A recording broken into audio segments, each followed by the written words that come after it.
everybody. I'm so glad to see you. Thanks for joining me. So I got a question for you this week. Who is Jesus?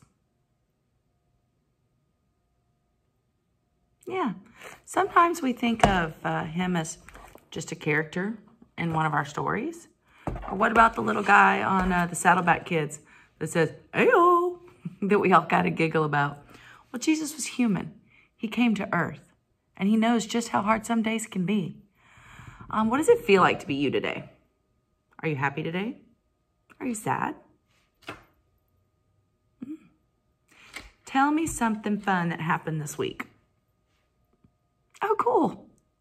Oh, yeah, it sounds like fun. What's something that is hard that happened this week? Did you miss going back to school? Do you miss your friends? Those are all feelings that even Jesus had. We all have those feelings.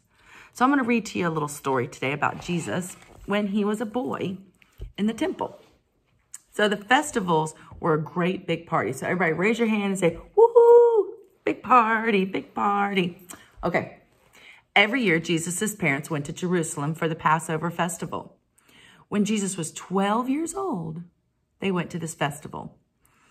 After the celebration was over, they packed up their things and they started home to Nazareth. But Jesus stayed behind. And at first, his parents didn't know. They didn't miss him at first. They thought he was with the other travelers. Now, see, back then, there was a lot of them that would gather and travel together. But that evening, when Jesus didn't show up, they got worried and they started looking for him among their friends and relatives. Have you ever lost a toy and tried to look for it and you kind of got scared? Yeah. Let me see your worried faces. Those are good. When they couldn't find him, they went back to Jerusalem and searched for him. 3 days later, they found him in the temple, sitting among the religious leaders, talking, listening, and asking questions. Is there a question you'd like to ask, like your teacher or me, or maybe even Reverend Barkalow? All who heard him were amazed at his understanding and the answers that he had. His parents didn't know what to think. "Son," his mom said, "why have you done this to us? We have been so worried about you. We've been searching for you everywhere." Let me see that worried face again. Yeah, that's good.